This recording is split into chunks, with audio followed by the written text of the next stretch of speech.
Welcome to the Sharkpreneur podcast with Kevin Harrington and Seth Greene.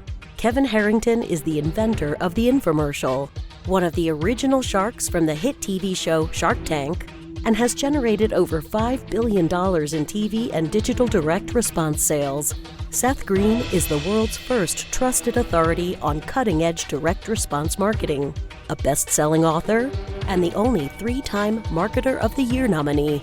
On the podcast, Kevin and Seth interview sharkpreneurs who share straight talk on what it takes to explode your business. 49 faces looked to him in triumph. Over the last 12 months, they had each taken turns and promoted his business for a week at a time, driving over $987,342 in revenue. What if you had a network of 50 centers of influence who promoted your business every week for a year? Grab your copy of the #1 Amazon best-selling book, The Ultimate Guide to Growing Your Business with a Podcast, at 33% off the Amazon price by going to ultimatepodcastbook.com. Again, that website for 33% off the Amazon price is ultimatepodcastbook.com. Welcome to the podcast. This is your host, Seth Greene. Today I have the good fortune to be here with Vivian Weyll. Vivian, thank you so much for joining us. Thank you so much for having me, Seth. It's a pleasure. Our pleasure. You've had an incredible journey. I think you came to the U.S. at 20 years old with dreams of film school and acting. Can you kind of give us how that turned into the amazing business you've got now? Yes. Well, yeah, it's been a ride for sure. But I'm from Brazil originally. I came to the US when I was 20 years old. I used to be a big actress in Brazil, and I wanted to be a director. So I was like, where you go to become a really good director? Los Angeles. I originally went to Canada to learn English, and then I moved to the US. I ended up meeting my ex-husband, getting pregnant, having my first son, became an entrepreneur at 22 years old. And a lot happened since then because I'm not 20 anymore. I'm 38 now. It's been 18 years. But went through a really, really hard time after my divorce. I got divorced in 2018. So it was a really hard time. My ex-husband was my business partner, and that's when I found myself, going through a divorce, fighting for, the right to have access to my own child, trying to keep, custody, and kind of had all my businesses fall apart. I had a jewelry line at the time with my ex-husband that was doing really well, and I had to dismantle it and launch a new jewelry line, which was my dream company, Joie de Vive. And it turns out that it didn't sell a dime for 6 months. So I found myself in 2018 where I was $500,000 in debt, trying to figure out what I was going to do with my life. That's when I found sales. I literally, was going up, 14 flights upstairs because my building in Miami had shut down my elevator key. COVID was hitting. I had not paid the rent, and my lease was up. And it was at that moment that I looked around and I'm looking at my son, I'm looking at the groceries, and I'm like, what am I going to do with my life?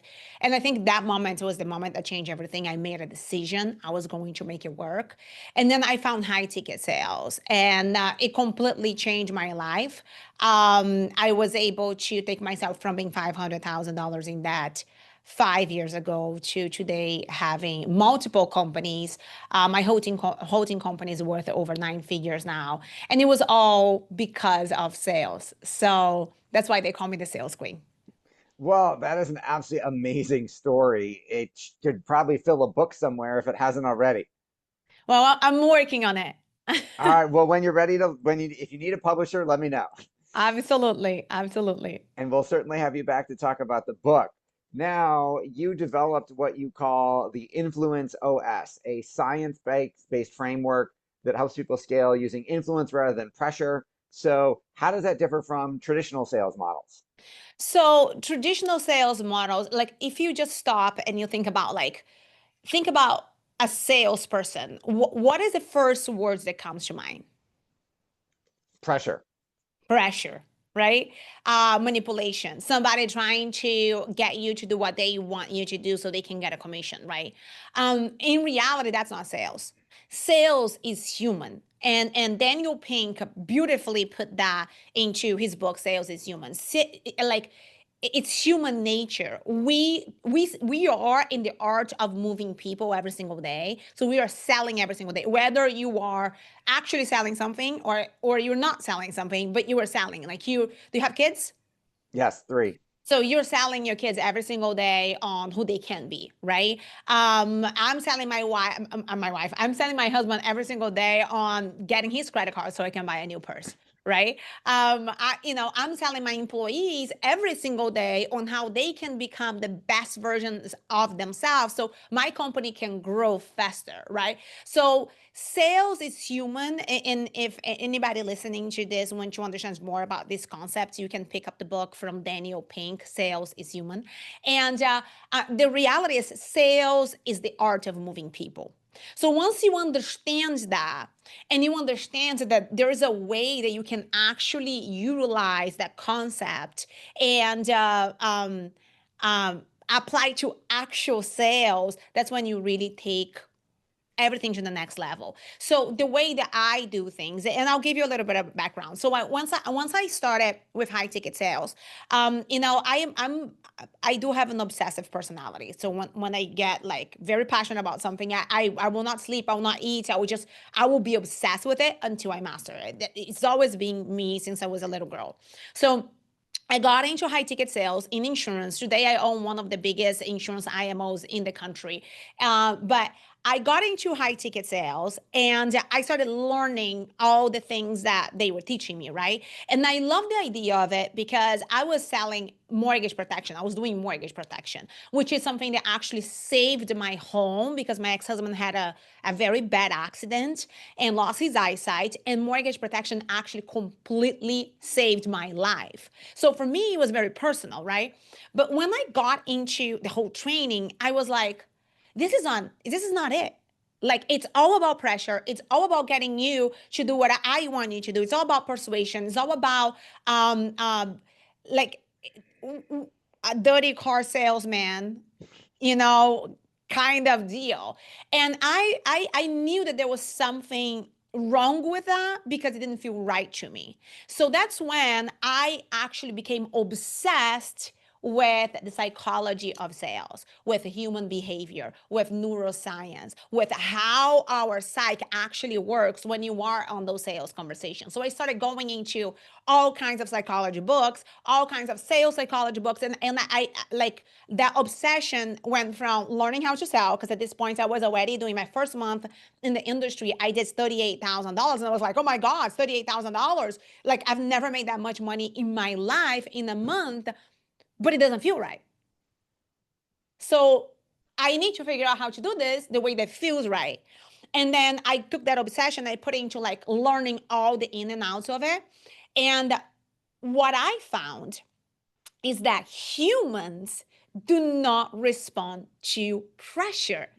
Humans respond to presence. Humans respond to if I tell you I want you to do something, Seth, you're going to put an instant wall up. If I ask you questions, if I actually make you come to that conclusion through reframing questions and then getting your answers and reframing your own thoughts, you will be like, take my money. I will take any, like, give me whatever you have. There's a few very simple concepts. People buy from people they like. People do not want to be told what to do, but they do want an advisor. They do want somebody to know what they're talking about to guide them to make the decision that they already want to make. So all of that is to say sales is not about getting somebody to do what you want them to do. Sales is about helping someone cross a bridge they are too scared to cross alone. Does that make sense? That's a great writer downer, everybody who's watching or listening. I love it.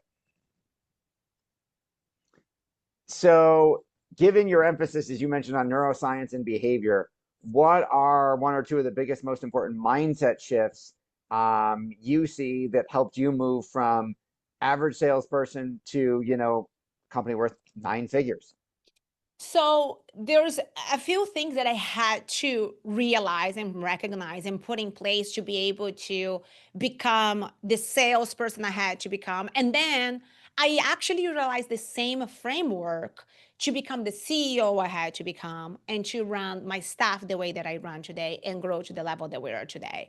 So a few things is when it comes to the Influence OS, which is my framework, which is what I teach to all of my companies that come to me for consulting to train their sales force, or my high ticket closers, my insurance closers. The first thing that people need to understand that they need to master is internal, their mindset and their identity. A lot of times, and just a little bit of, let me explain to you how I came to that. So remember, I told you that my very first month, I did $38,000 with high ticket sales. Now, for some people, that might sound like crazy. Oh my God, $38,000 a month, it's crazy. But in high ticket sales, it's really not. People in high ticket sales, it's common to make, anywhere from $10,000 a month to $150,000 a month. But you work like a dog, but you make money that we really don't need to be an attorney. You don't need to be a doctor. You don't need to be a CEO or CMO of a massive company to be able to make that kind of income.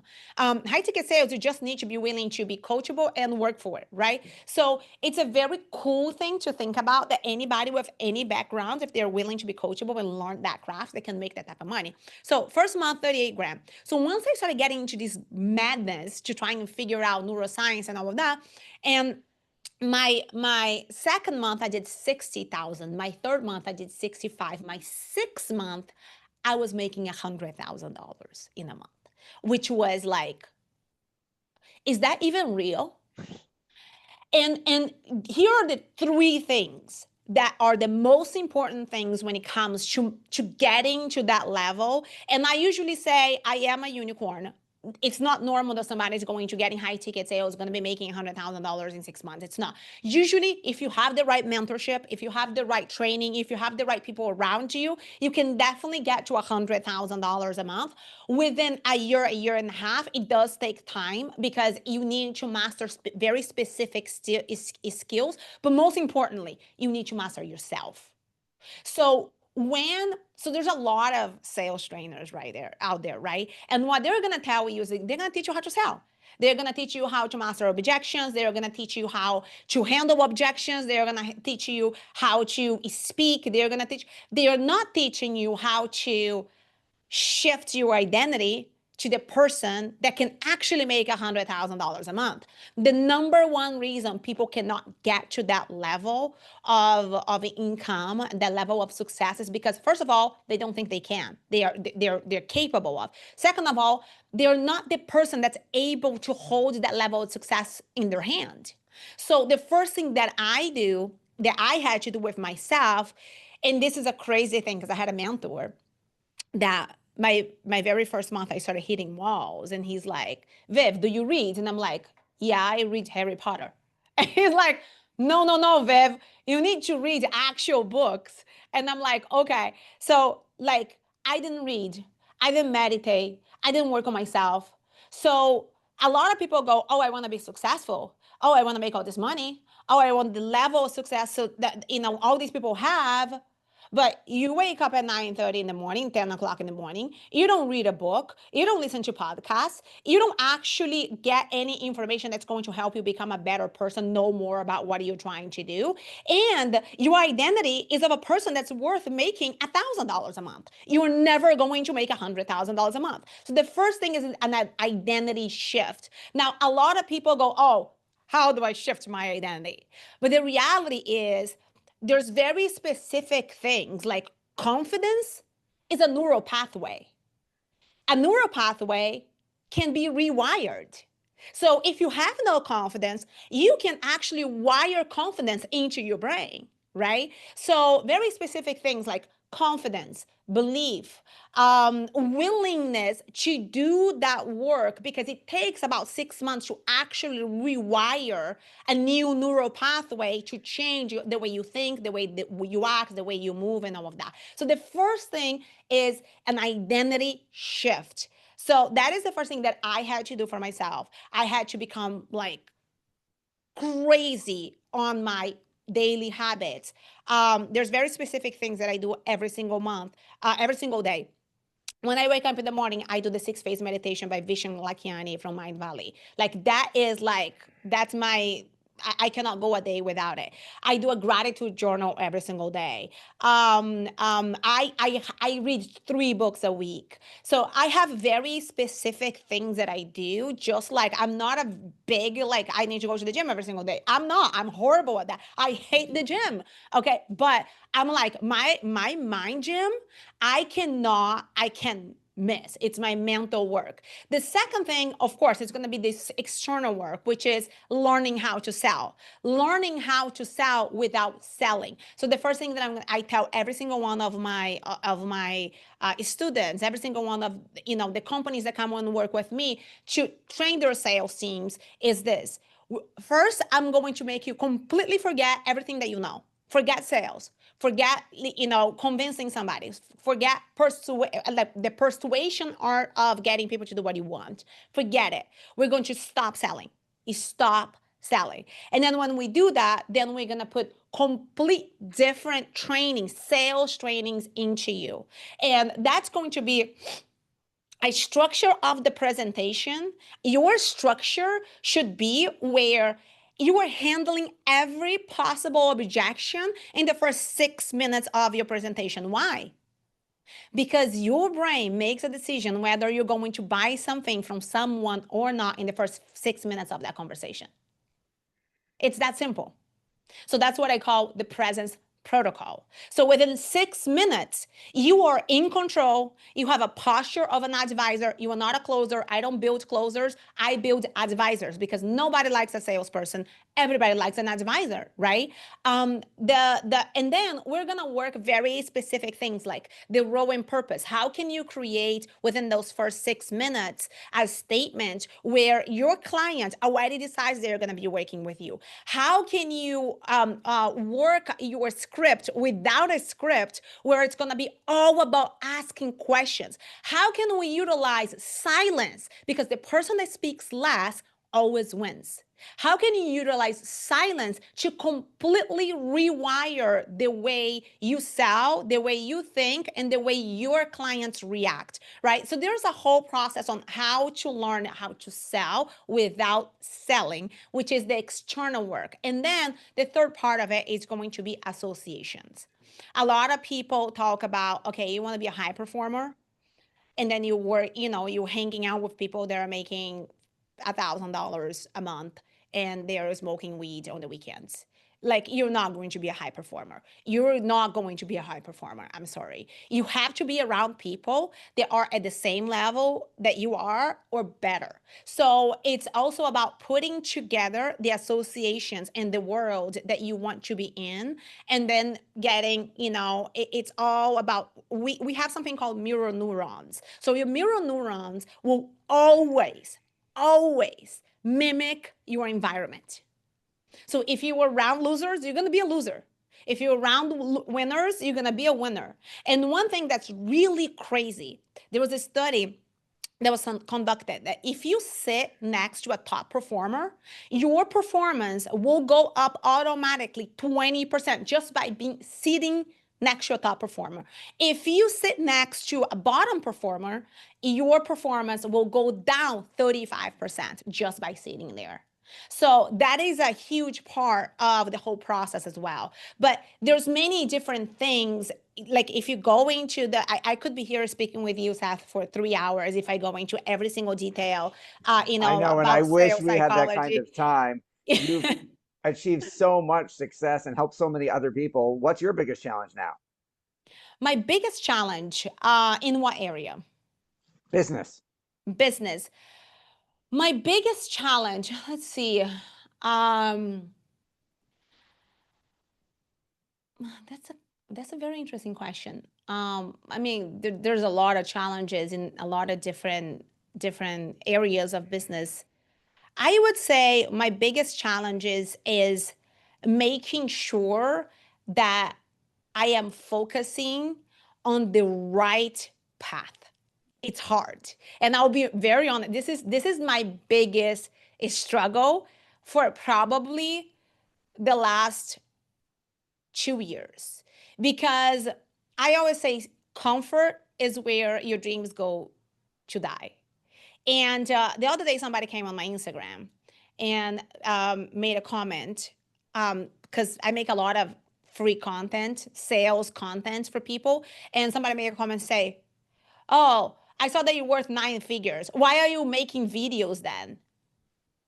Like, and then I was like, I went in there and I said, I'm about to unfollow you. I said, hey, buddy, by the way, go ahead and unfollow me. You don't need to follow me. Second of all, I make videos because I love educating people and giving free content to people so they can change their lives like I changed my life. And by the way, because Zuckerberg, opened Facebook, he didn't stop working. Because Beyonce is a big singer, she didn't stop singing. So the reality is it's hard when you get to a level of success to keep that hunger, because people get comfortable and I get comfortable. Everybody gets comfortable. So I think the biggest challenge for the last few years is keeping that laser focus goal. What is it that you want to do? And for me, it kind of shifted a little bit, because at first, I was $500,000 in debt. I had no money to pay the rent. I had no idea how I was going to buy food. So it's easy to be focused when you need to buy food and you need to go to work so you can put food on the table. When you start making, the money that you always dreamed of, when you have the cars that you want, when you have the houses that you want, when you take your credit card and you can buy anything you want, then you go like, okay, maybe I'm going to retire. I will die. So it's just keeping that focus. And the shift went from, first it was like, let's just make money to survive. And then the focus moved to a purpose. What is your purpose now, Vivian? Why are we doing this? And how are you going to accomplish this purpose at a level that you never thought possible? So, and Les Brown is somebody that says that. There's people that they live for money. They do things for money. And there's a video of him saying, a lot of people speak for money. I speak because somebody spoke and changed my life.